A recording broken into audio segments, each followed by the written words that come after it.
So మన జిల్లా ఉద్యాన పట్టు పరిశ్రమ శాఖ అధికారి గారు చెప్పినట్లు గ్రామాల్లో ఉన్న రైతు సోదరులు మీకున్నటువంటి వ్యవసాయ విస్తీర్ణంలో నీటి వసతి కొద్దిగా బాగా ఉండి సాంప్రదాయ పంటలు ముఖ్యంగా వరి, పత్తి, మిర్చి వేసుకునే బదులు పంట మార్పిడి చేసుకుంటూ ఏమాత్రం అవకాశం ఉన్నా నికరంగా ఆదాయం వచ్చేటటువంటి ఈ పామాయిల్ లాంటి పంటలు వేసుకోవడం, మీరు అంతర పంటలు వేసుకున్నది కూడా 4,200 చొప్పున 4 సంవత్సరాలు మీకు డబ్బులు వస్తాయి.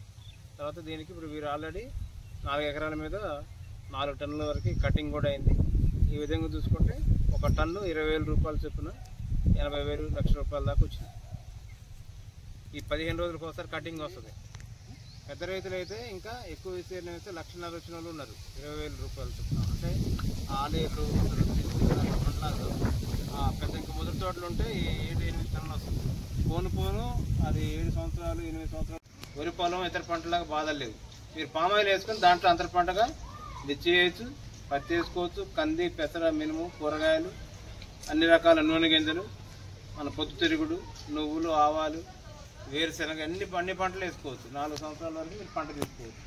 ఈ తర్వాత 6 సంవత్సరాల తర్వాత నీడనిచ్చే పంటలు కోకో అని ఉంది, అది కూడా కాయలు కాస్తుంది. మన పాల్వంచ ఉంది కదా, కొత్తగూడెం దగ్గర పాల్వంచ, అక్కడ పండుతుందంటే ఆయిల్ ఇక్కడ కూడా పండుతుంది. అలాగే మీకు పక్కనే పండుతుంది. 50,000 రూపాయల సబ్సిడీ గురించి నేను చెప్పట్లేదు.